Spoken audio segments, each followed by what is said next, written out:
Welcome to the English Studio.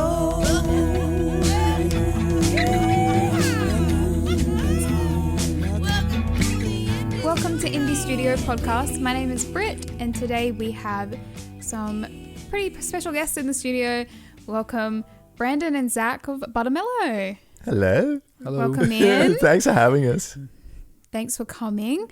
So we'll probably have some people tuning in who aren't familiar with you guys yet. Why don't we start with a bit of an introduction? All right.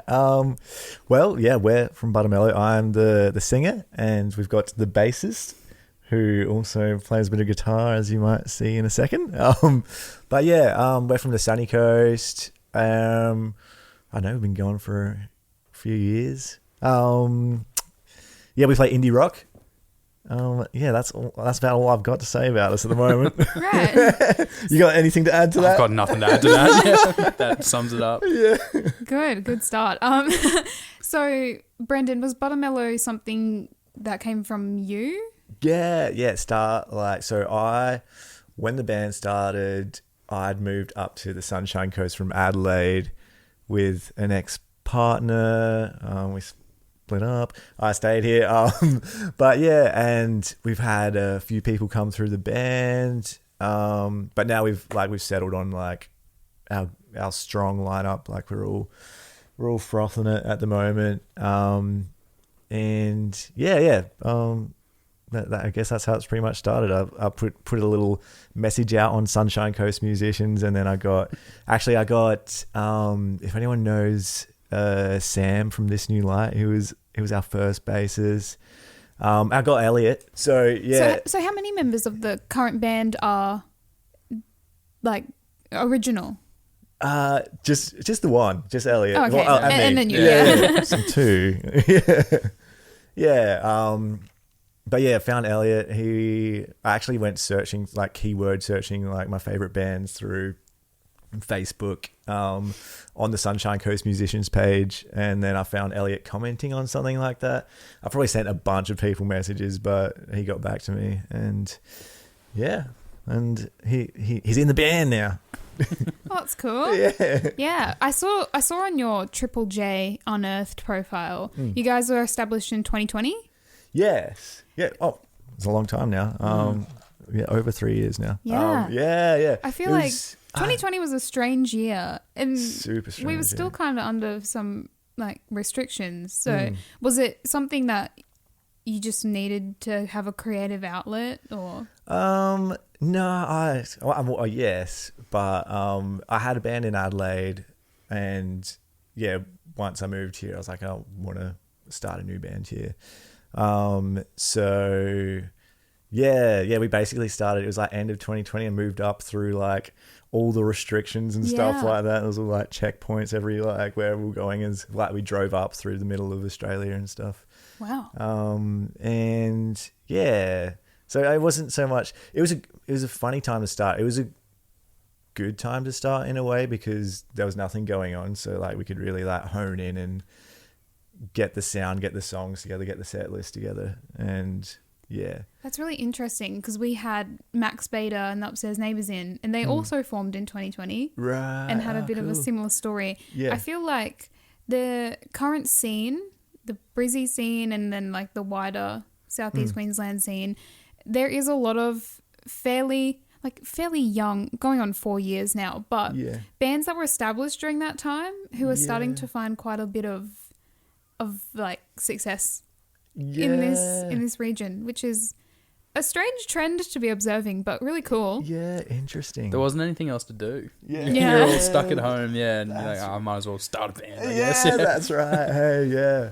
I think it was a good, like, I feel like everyone around that time was like, oh, I'm going to get a mountain bike or something like that. Like, I got a road bike at the time, and then I realized it really hurts your neck to like be seated in that position and like ride.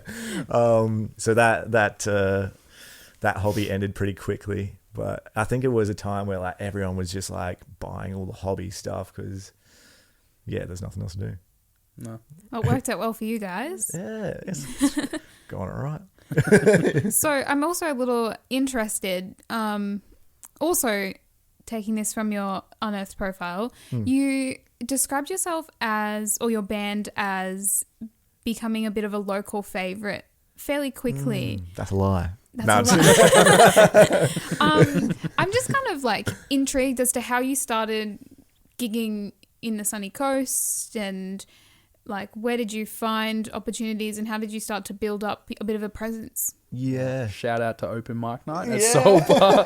Go there every Wednesday and beg Soul list. Bar. Yeah. The Shen Panthers play there a Yeah. lot. I feel like it must be a bit of a staple of sunny coast. Oh, absolutely. Absolutely. Quite literally nowhere else. Yeah.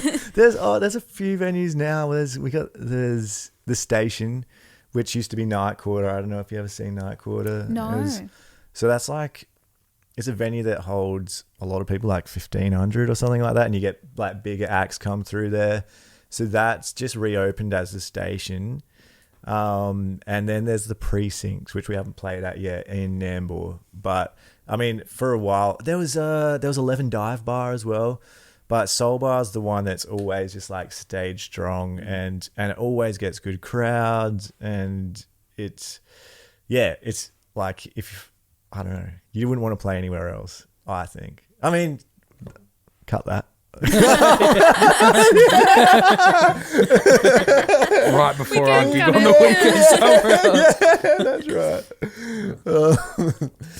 Yeah, but no, we're big love to Soul Bar. We smashed so many open mics there, and begged Liz, the booking agent, to put us on. And then I remember actually like the first gig we went on was like a Sunday, at like a really weird time. She was trying to set up like a Sunday sesh sort of thing, and it fully flopped because we had zero fans. I had like, because we just started and I moved up from Adelaide, I had like no real friends here or anything, and I joined like a social group on the Sunshine Coast, and it was called I can't remember. It was like called like Please come to my gig. yeah, it was called Sunshine Coast, like 20s and 30s group or something like that. And lovely people. But yeah, I roped them all in to come into my gig, and we got about 10 people there. Raucous crowd.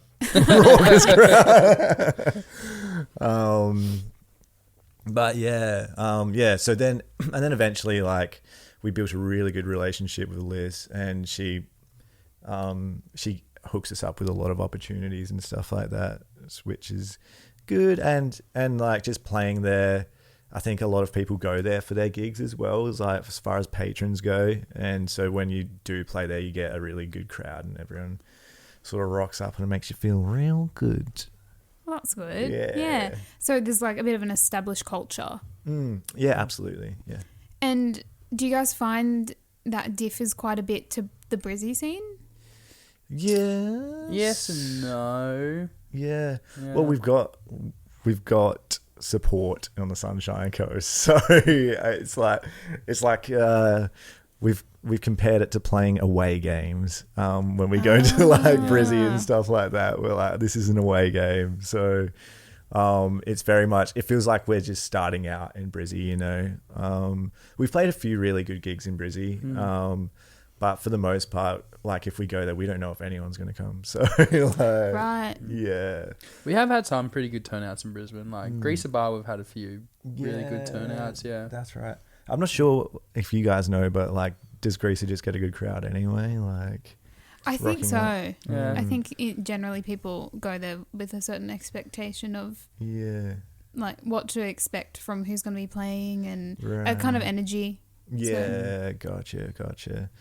Yeah, we had I reckon best Brizzy gig was, we supported Rum Jungle at the Bright Side, and that was amazing. We had like the opening slot, and we thought we're going to play to no one as well, but there was like, it was an all ages gig, and there was just like youngsters lined up for ages, like trying to get into the gig before the show. And yeah, we played to a really good crowd there, and so fun. That's good then. So fun. Yes. So have you guys been making a bit of an effort to branch out of the Sunshine Coast? No. Or are you happy just we like... have. Yeah, we've gone down to Byron, and we've done Brisbane a fair bit, and We're trying to. Zach's just recently had a work trip to Melbourne. He's like, we've got to play there. Yeah. Yeah. And then he sent us a picture of him vomiting in the toilet. No, I didn't. I feel like a lot of big breakout acts from Australia recently have been Melbourne-based artists. So they've got something going on.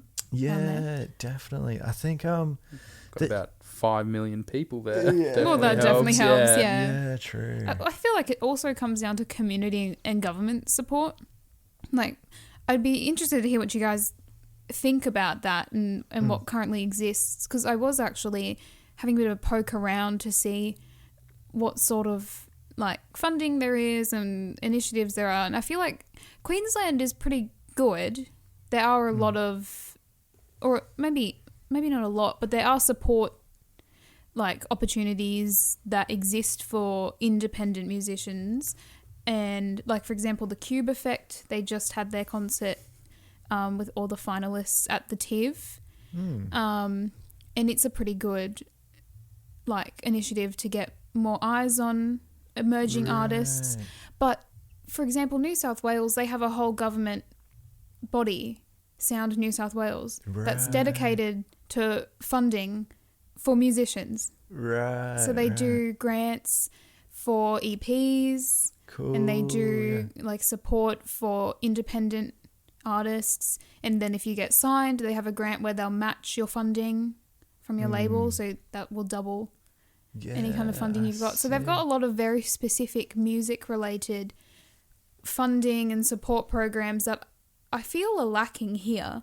We have Arts Queensland and we have Q Music, but Q Music's not really a funding organisation. In fact, you have to pay to be a part of a lot of their things, like Big Sound. Right. Yeah, that's right. Yeah, we paid for Big Sound. Yeah, We didn't bloody get it.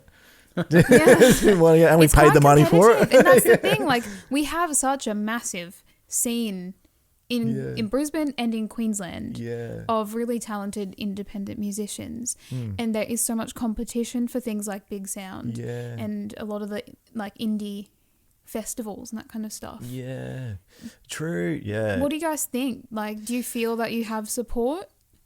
Definitely not. Yeah, Definitely not. No support. No. But it's like the music world is really competitive. Like, so like I guess it's one of those things like we're not expecting to get any supports. We're like we've got to just like. Grind. Just got to pull our socks up and get it done ourselves. And so forth. Yeah. Yeah, but it does suck. Like it sucks that someone, like I'll just say, like it sucks that you have to pay to go play Big Sound. You know what I mean? Like to like what is that? You know, and I don't really know what like.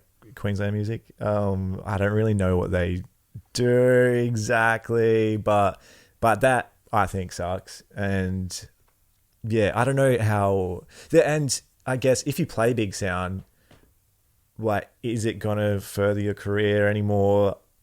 Don't know. I haven't played it. I don't know exactly what goes on. But as far as gigs go, like, it's just another gig, really. Like you might as well just go. Play, but I've never played Big Sound, so I don't know exactly what I'm talking about here. But in my opinion, from the outside looking in, you might as well just go play at a venue in Brizzy or something like that. Yeah, and you'll get paid if you exactly. If you do that. Yeah, don't have to pay. Yeah. But yeah, there's. I feel like a lot of people make money out of musicians. Like a lot of people, there's a lot of avenues where people. You know, music producers, and you know that's their job, and I love that, and I'm also a music producer, but I feel like everyone makes money off of musicians, but musicians don't actually make money because they're paying everyone like help me. Yeah, like we're desperate. We're desperate to be helped. I think everyone wants to turn their original music into I don't know, into like their life job and and be full time with with their original music. So you're doing everything to try and get yourself to that position, but then everyone ends up making money off of you, and you sort of end up in the spot of nowhere, in a way. Which is a cynical take, but yeah, it's a grind. Yeah, massive grind.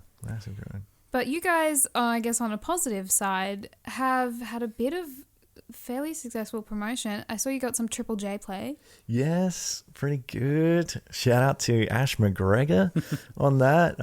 She's given us a few plays, which it's been really nice. Really nice to hear us on the wireless. I think yeah, that is like, it's like a certain marker of success for indie bands to get radio play on Triple J and recognition, since that is kind of the biggest platform for indie music on Australian radio.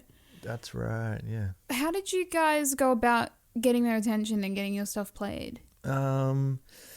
Well, so actually, interesting story. We had a label that was created by our friend Sean. This is our Was that how we got on Triple J? That was the first time. Yeah, that was the first time. So we got on. There used to be a program called Roots and All, and that was just like, Keshi and Ellie. What was that band she played in? I can't remember. Maybe if you could flash it on the screen. Okay.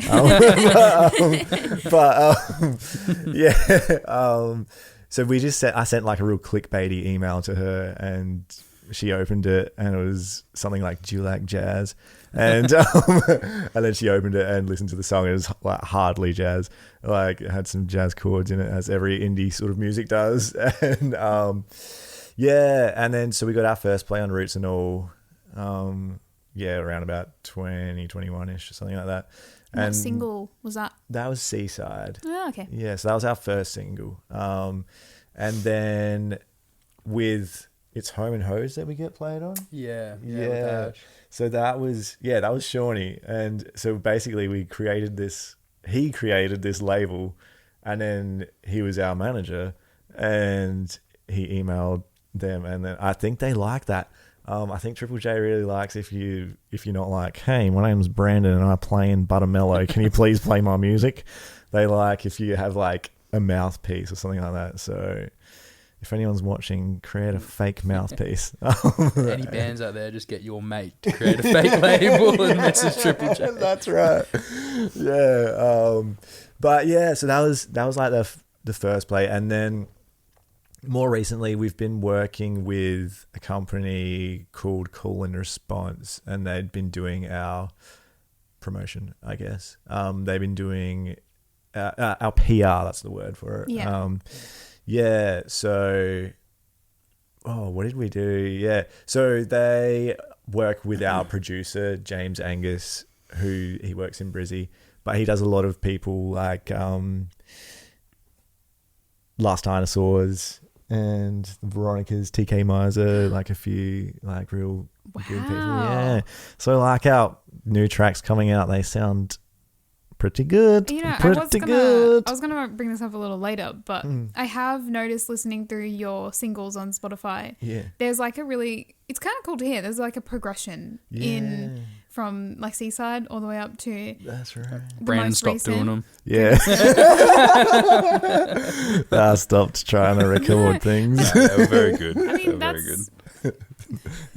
I thought that was pretty I good. think it's like there's something Seaside. special about being able to hear your like 2020, 2021 music and then listen through to now and be like, this is like an audible representation of your progression as a band. Yeah. Oh, thank you. Yeah. No, it's nice. And I guess like once you start paying the big bucks for the big dogs to record, you can't go back anymore, can you? But the other good thing is like being a producer myself, and Zach's doing some like producing now. Not call it that, yeah. Well, take it. you learn a lot when you work with when you work with the big dogs. It's like you pick up lots of things that they do, and it's like what clip gain was the other day. It's really useful too. Yeah, clip gain. Yeah. It is. Yeah, it can be easier to adjust clip gain than automating. Mm. Oh, you've lost me now. Yeah. I don't know what automating is. Idiot. Enough out of you. But yeah, it's little things like that when you're around people who've been doing it as a career. They just have knowledge. That's right. Yeah, I worked with another guy, and I learned quite a bit off him as well. He had a very creative way of producing, and it was really cool, like all the extra added bits that you put on top of your song and stuff like that. His name's Christian Patey. But yeah, always when I'm worked with people, I'll be in the box seat, looking over their shoulder, what is he doing? And Yeah. and then I'm gonna steal it and start my own business soon. It's a dog world. Yeah, that's right. That's right. So I'm kind of interested. So you're working with a PR company recently. Have you found that partnering with a company to do that kind of thing has led to more opportunities coming to you rather than having to put your feelers out and find things for promoting and marketing and that kind of thing? I don't know. No, it's interesting. It has really helped. But I don't think anyone's going to promote you as hard as you'll promote yourself. Yeah, that's so right. we definitely felt like with the last couple of songs that we didn't do as much, then they handled it. But no one will promote you as hard as you promote yourself. So what exactly? Good save. No, it's true. But what exactly does the agency offer you guys by partnering with them?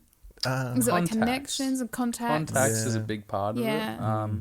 For a band that was just starting, because obviously we've had a bit of experience promoting ourselves now. If you didn't know what to do at all, then I could imagine that would be a huge help. Yeah. That's good then. Yeah. Well, I don't know. It was funny.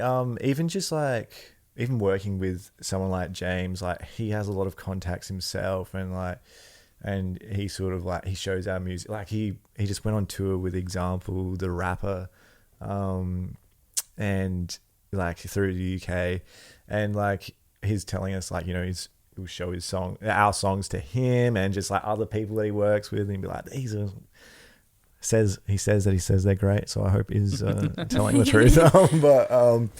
But yeah, so he's got a lot of hookups himself, and then obviously the PR company they got the hookups too. So so they got our recent plays on Triple J, which is kind of, and I'm going forwards for our next releases, we're not going to be using them. We're going to be doing it ourselves, and I'm kind of should we make another fake label to get through to Triple J? Are they even going to read our emails as Buttermello? Do you think it's potentially beneficial that you've already had some radio play on there and you've already got a little bit of a relationship with them? I think so. Definitely, yeah. Yeah. She says some real nice things about us. She did. When she plays us, which is really nice to hear. Yeah. And we always get all our mates to text in and text in some funny things. Have you seen much direct impact from having radio play on your social media following or streaming or anything like that? Not really. No, unfortunately. I mean, it is kind of different audiences. That's right. Right. Different time too, I think. Yeah. I guess. I mean, do you guys listen to Triple J? Sometimes, not regularly though. Yeah. I don't think people are listening to radio too much these days. Because Spotify is so good. Yeah. It knows me. Between Spotify and podcasts, people have their easy listening needs taken care of. That's right. You guys do good numbers though.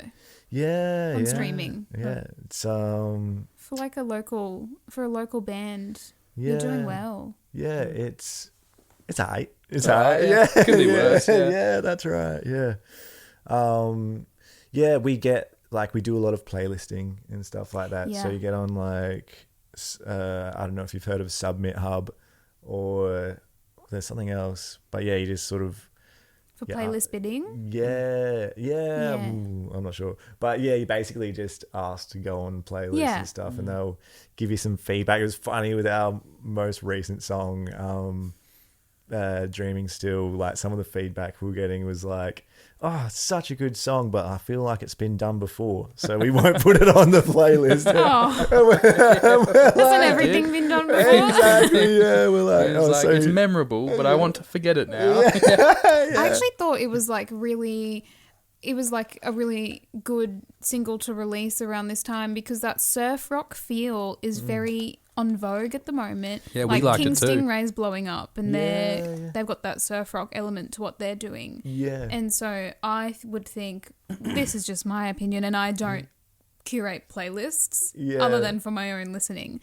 But I'd think that's the exact kind of thing you'd want to kind of nestle in amongst what's popular, at least in the indie rock scene at the moment, especially in Australia. Yeah, that's right. Yeah. So that's an interesting perspective to hear. Yeah. Well, I guess, we wrote the song so long ago, so it just happened to be the time that we released it. So I think we definitely just try and write songs that we think are sick. So we're not we're not trying to like. I mean, obviously we're shooting for the indie rock vibe, but like we're trying to write songs in that realm that we think are sick, and not be like Too caged in or genre specific. Yeah, not so, because our next song is definitely not surfy rock. I mean, it is, it kind of is, but it's a bit more. I know it's not electronic, but it's a bit outside of that realm of like a straight surf rock sort of stuff. That's cool. Keep it interesting. Yeah, that's right. Yeah. So you guys take a kind of interesting approach that I've noticed with releasing your music. All of your songs are singles. You don't have like EPs or albums available for streaming. Is that a purposeful... It's because we don't have any money. Yeah, we need one of those I thought grants. that might be it. It is an expensive process to make one track, let alone 4 or 5 all to go out at once. Yeah. How do you go about like funding your projects, especially this most recent one, which is a lot more professional? Yeah. I go to work. Yeah. Is it out of your own pockets or? Between gigging and we all pitch in, we Yeah. pretty well split down the middle between all of us and the gig money, and Yeah. as much as we can. We try, like, it's mostly gig money though. Like we have a band account. Yes. So every gig we play, the money goes in there, and then it buys studio time and stuff like that. So I should do some more gigs. Do you guys do merch? We do. Yes, we do. We end up giving a lot more of it away than we sell. Yeah. It's really like, I guess when you play a gig, there might be alcohol involved, and we tend to drink quite a bit of it. Especially, Soul Bar, they look after us really well. They fill a big esky up full of spare beer. And then we give away all our shirts. Give away all our merch. Break even. You're generous drunks. Yeah. That's right. Yeah. It's such a pain in the ass though, like, because we don't have a merch person running it and stuff like that. You play the gig, and then after you've got to, it's part of the job, but we like to have fun, and and we tend to. I don't know, we tend to just drink more beer as opposed to getting behind the merch desk and actually selling shirts, like, because you got to get the square reader, and my phone's a piece of crap, and like and you got to sort all that stuff out. So I don't know, that's how I feel after a gig anyway. I'm like, the last thing I want to do. I've never sold a shirt. It's always good when we've had merch people in there before, like my old housemate Luke. He was a great merch person, beautiful man, and so he would. I remember he got like sold out of merch one night for us, and he was just selling shirts left, right, and center. Yeah. That must feel good. Yeah. Oh, that was great. Yeah. So your most recent released single is Dreaming Still. Yes. And you're credited as a songwriter for that one as well. Yes. So it'd be cool to hear like what the process of making that song was. Like, how did the concept come to you, and where'd you take it from? I sent him about 3 songs I wrote, and then he said, "No, we're doing this one." Mine was better. Enough out of you. Yeah. That's kind of Actually how that one went. Yeah, that's kind of how that one went. Zach did send me 3 songs, and then I wrote a song and sent it to him. He's like, "Whoa, why can't I write one like that?" And I'm getting better. But yeah, I think that's the thing though, is like my creativity and our creativity comes in like waves and stuff like that. And definitely when Zach starts sending me stuff, then I'm like, I'll start working on it, and then it gets me more creative, and then that's just sort of what happened at the time. Zach's written a lot of stuff like recently. That our next 2 singles coming out that like they've been co-written by like, or me potentially the most recent one we've had come out, because this is going to be released. True. Hello, this is Buttermello of the past. Hello. Yeah, I mean, everyone Buttermello of the run future. to- This is Buttermello of the past. Inception. Everyone The lotto run to numbers Spotify.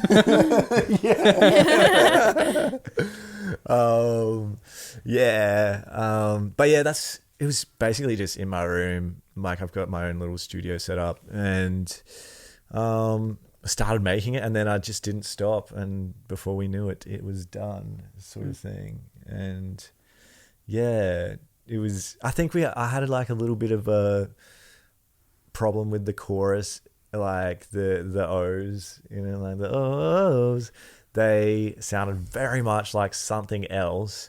I was like, what the fuck is that? And how do I get this melody to change to be not something that I think it is? Like, because I was like, that's definitely something, but I just couldn't put I've heard that melody somewhere. I couldn't put my finger on what it was, but then we changed the melody. It's actually me and my ex-girlfriend at the time. And and she didn't get credited though. There's her credit. yeah. Then it popped out. Popped out in the studio with James. Got it sounding schmick.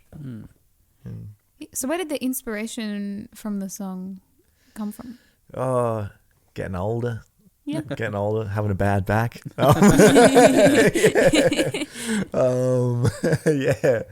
Was it just one of those songs that kind of wrote itself? Yeah, pretty much. It's very autobiographical. Biographical? That one.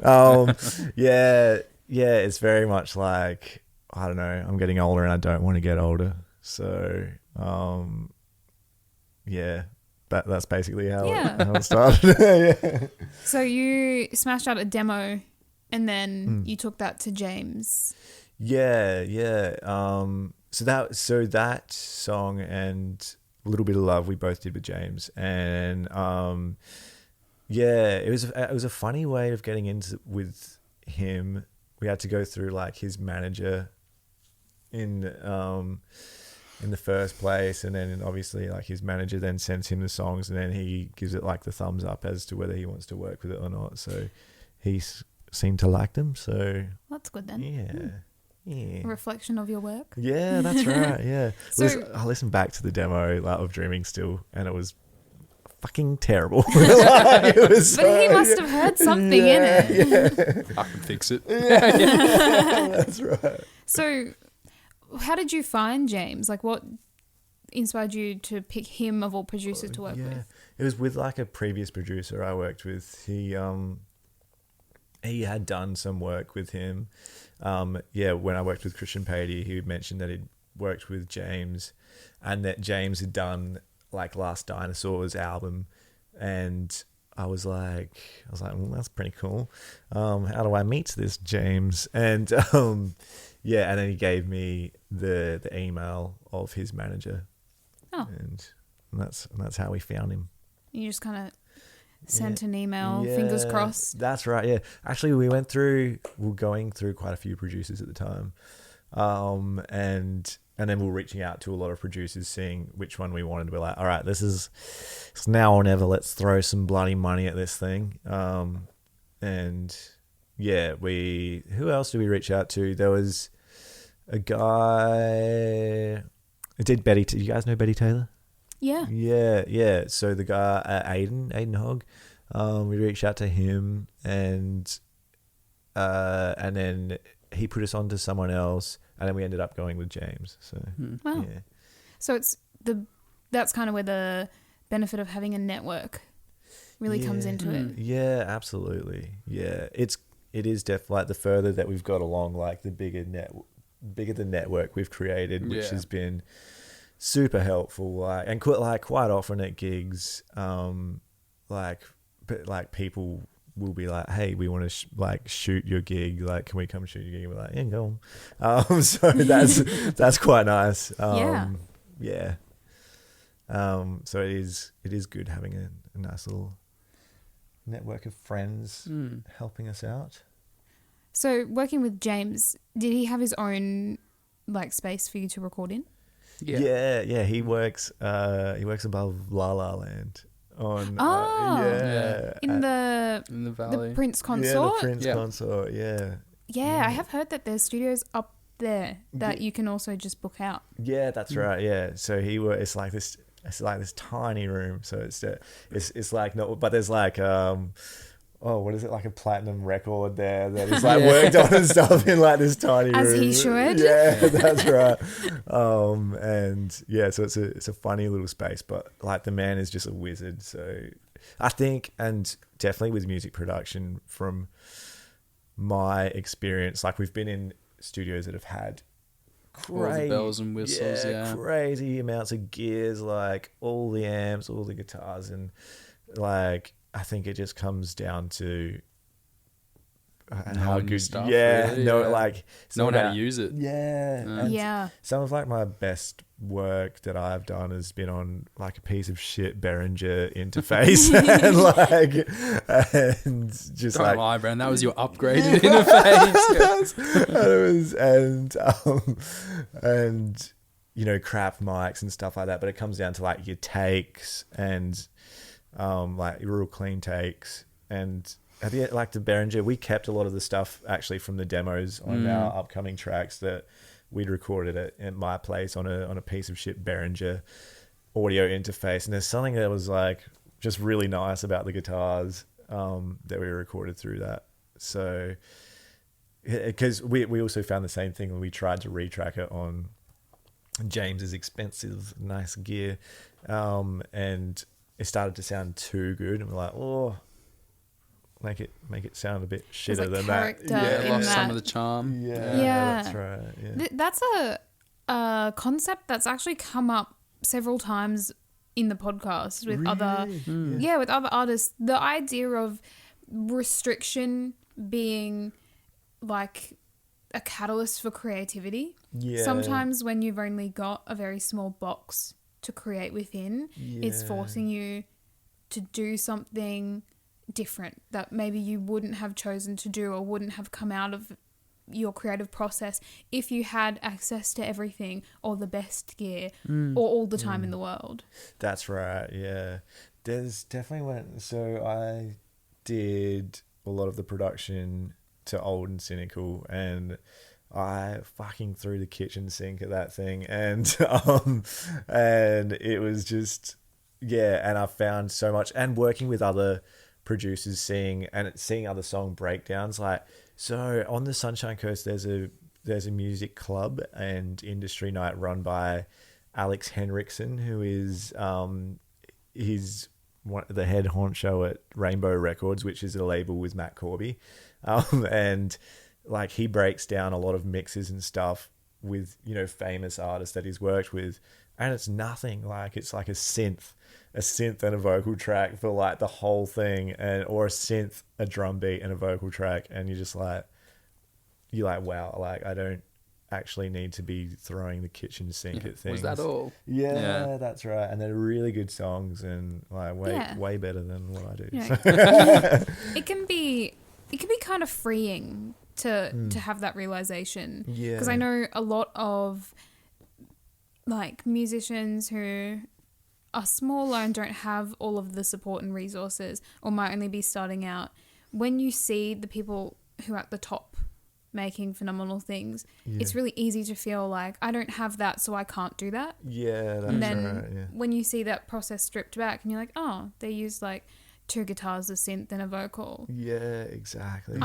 I could do that. You could do that. You could do that in GarageBand. And then you realise that you're just not that good of a songwriter. Or it's just it was me all along. I mean, it's all skill, you know? It's practice. There are people who are inherently going to have talent, but it's nothing that you do as a musician is something that can't be learned. That's right. No, I mean, behind every good song is about 100 bad ones. That's Yeah. right. Yeah.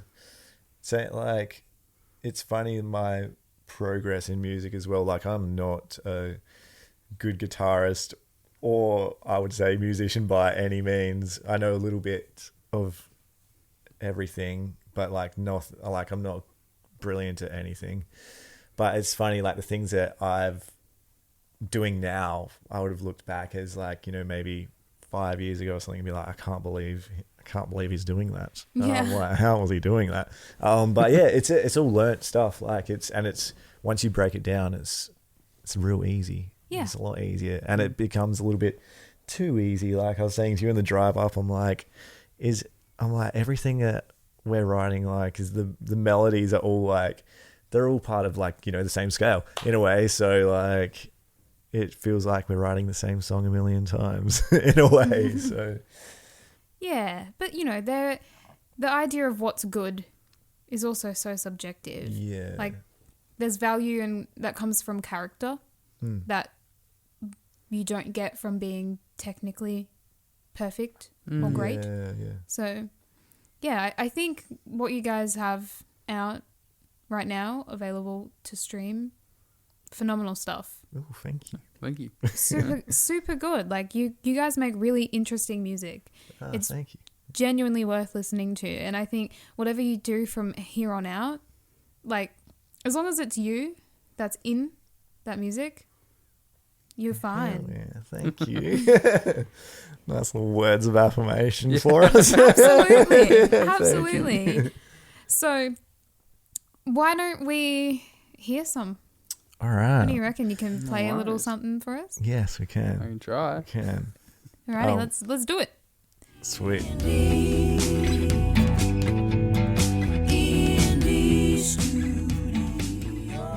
Hi, I'm Zach from Buttermello, and this is Let Me Down Easy. It's either come out or you're waiting for it to come out. Depends when this gets put out. Alright, ready? 1, 2, 3, 4.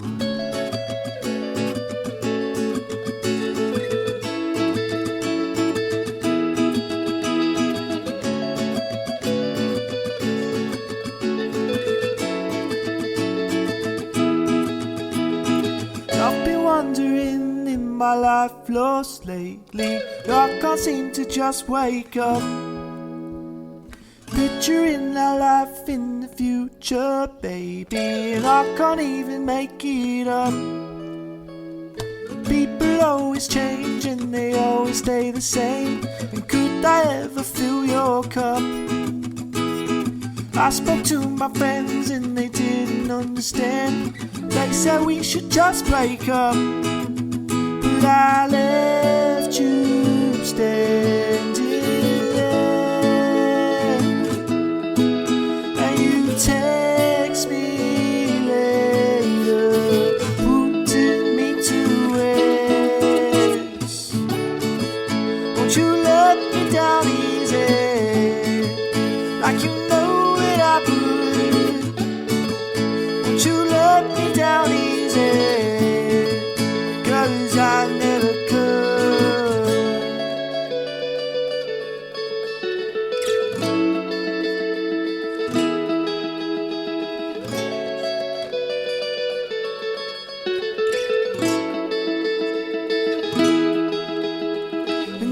I'd never roll like a rolling stone, and her friends never liked me, so I just stayed home.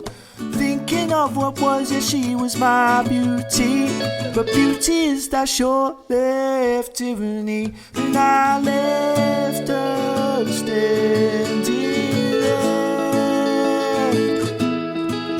And you text me later, putting me to rest. Won't you let me down easy, like you know that I would? Won't you let me down easy, 'cause I never could.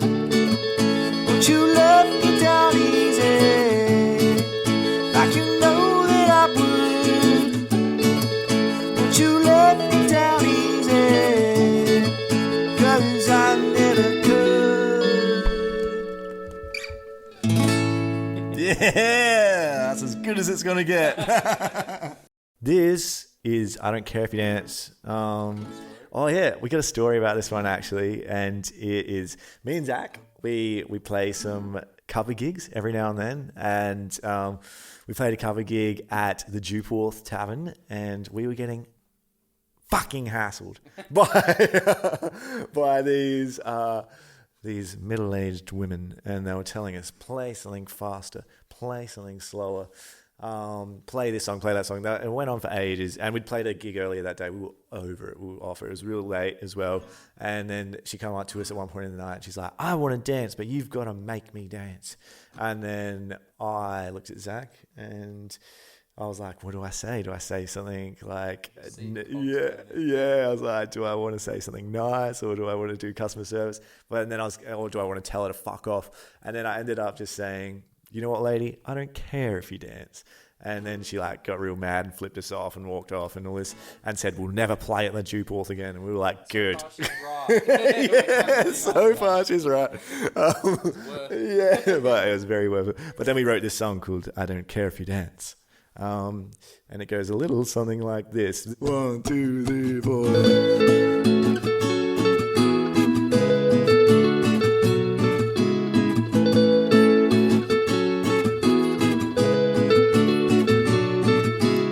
Standing at my favorite occupation, wishing I could just go taking applications from the patrons. All the songs I don't know, play a little faster, play a little slow, play the gambler, now play a good song, play a little faster, play a little slow, now make me dance, oh make me dance. But oh, go home lady, go home, I don't care if you dance, I don't care if you dance. Go home lady, go home, I don't care if you dance, I don't care if you dance.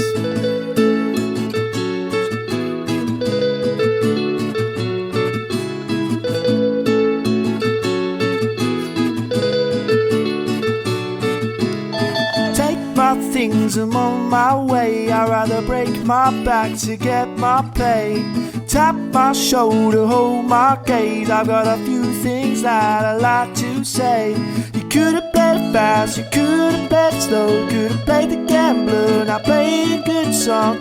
Could have played it fast, you could have played it slow, now make me dance, oh make me dance. But oh, go home lady, go home, I don't care if you dance, I don't care if you dance. Go home lady, go home, I don't care if you dance, I don't care if you dance.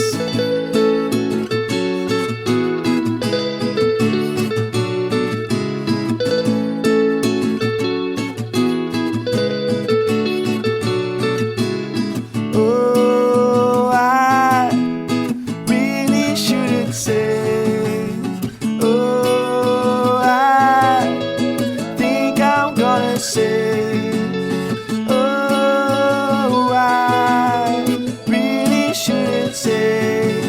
I'm gonna say, well, I'm gonna say.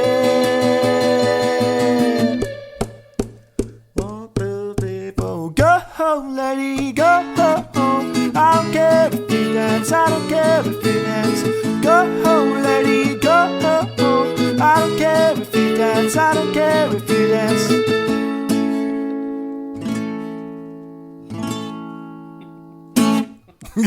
But we're not doing it again. Yeah. Maybe just cut the bung notes that he played in the bridge. Yeah, cut and tell Brandon what the lyrics are.